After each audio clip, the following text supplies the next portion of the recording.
Canada ਦੇ ਵਿੱਚ ਇਸ ਵੇਲੇ 34,700 ਲੋਕਾਂ ਦੀ ਭਾਲ ਕੀਤੀ ਜਾ ਰਹੀ ਹੈ।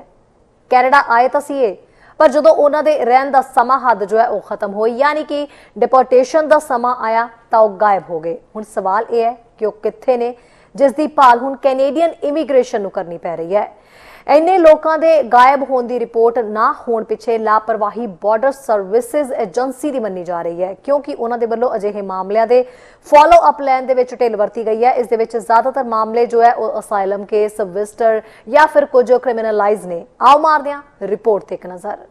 ਕੈਨੇਡਾ 'ਚ ਬਹੁਤ ਸਾਰੇ ਲੋਕਾਂ ਨੂੰ ਡਿਪੋਰਟ ਕਰਨ ਦੀ ਤਿਆਰੀ ਕੀਤੀ ਗਈ ਸੀ। ਫੈਡਰਲ ਜਰਨਲ ਦਾ ਕਹਿਣਾ ਹੈ ਕਿ ਕੈਨੇਡਾ ਦੀ ਸਰਹੱਦੀ ਏਜੰਸੀ ਬਹੁਤੇ ਲੋਕਾਂ ਨੂੰ ਦੇਸ਼ ਛੱਡਣ ਦੇ ਆਦੇਸ਼ਾਂ ਦੇ ਤਹਿਤ ਤੁਰੰਤ ਹਟਾਉਣ ਦੇ ਵਿੱਚ ਅਸਫਲ ਰਹੀ ਹੈ।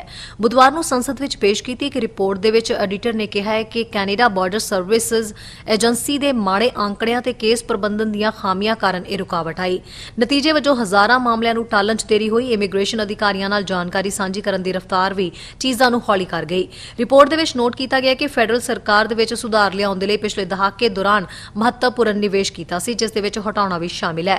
हालांकि ऑडिटर जनरल ने पाया कि सरहदी एजेंसी ने सालों तो हज़ारां फाइलों नूं छुया तक नहीं सी, जिस विच कुछ नूं हटाउण दी तरजीह शामिल है। इसे लापरवाही कारण एजेंसी ने 34,700 लोगों का ट्रैक गुआ दिता। हर फाइल नूं घट्टो घट्ट 3 सालों दे विच खोज के या साल दे विच एक अपराधिक इतिहास के लोगों लई उन्हां नूं लभण लई नियमित फॉलो अप नहीं किया गया। हुण इस लापरवाही ते CBSA सवालों के घेरे दे विच है, क्योंकि रिपोर्ट दे विच कहा गया कि हटाउण दे उद्देशां दी भरोसेयोग वस्तु तो बिना एजेंसी खतरे ते पारदर्शिता के मुताबक हटाउण नूं प्रभावशाली ढंग नाल तरजीह नहीं दे सकदी।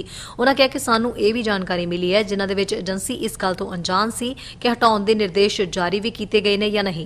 बहुत सारे तक केस अजिहे सन जिन्हां दी एजेंसी ने जांच की, वो भी रुके हुए सन, क्योंकि अधिकारियों ने यात्रा के दस्तावेज गुम्मण वर्गियां रुकावटां दूर करने लई बहुत घट काम किया सी। सरहदी एजेंसी लई जिम्मेवार कैबिनेट मैंबर बिल ब्लेयर ने कहा है कि सरकार समस्यावां दे हल लई ऑडिटर दीआं सिफारिशां नूं स्वीकार करदी है। ब्लेयर ने एक बयान दे विच कहा है कि अपने हटाउण दी रणनीति नूं सुधारन तो इलावा सरहदी एजेंसी उस दायरे नूं वधावेगी जिस जरिए त्रिकोणे केसां नूं ट्रैक करके जल्दी हल किया जा सके। इस दे विच एक अंकड़े दी इकसारता दी रणनीति नूं लागू करना ते जारी रखना शामिल है, तां जो यह सुनिश्चित किया जा सके कि इस सारे केसां दे पड़ावां दी जल्दी पछाण कर सकदी है, तां जो समय सिर अगे वध सकन। ब्लेयर ने कहा है कि सरहदी एजेंसी विदेशी नागरिकां दा पता लगाउण लई कदम चुक रही है, जिन्हां दे ठिकाणिਆਂ बारे सारे बकाया मामलों की समीक्षा नूं पूरा करके ते फौजदारी केसां नूं तरजीह देना ते सब तो गंभीर यानी कि क्रिमिनल मामलों ते जांच केंद्रित करना है, जिन्हां बारे अजे कुछ पता नहीं कि वह कित्थे है। सो हुण सरहदी एजेंसी इस ते ध्यान केंद्रित कर रही है। दस दिए कि इस तरह डेपुटेशन के मामलों के ज्यादातर असाइलम केस ते विजिटर वीज़ा के केस शामिल ने। असल में पब्लिक सेफ्टी ते इमीग्रेशन सिस्टम की अखंडता नूं यकीनी बनाउण दे लई रिमूवल ऑर्डर्स नूं अमल दे विच लिआउण दी जिम्मेवारी बॉर्डर एजेंसी की हुंदी है। एजेंसी 34,700 लोगों का ट्रैक भी नहीं रख पाई ते ना ही हर फाइल नूं 3 सालां विच घट्टो घट्ट एक बारी खोल के या फिर मुजरमाना इतिहास वाले लोगों की फाइल साल दे विच एक बार भी खोल के अजिहे लोगों का नियमित फॉलो अप नहीं कर सकी। सो CBSA दी एक शाखा इस तरह के मामलों ते लापरवाही वरतदी नजर आई। न्यूज़ टैक्स तो चैनल पंजाबी दी रिपोर्ट।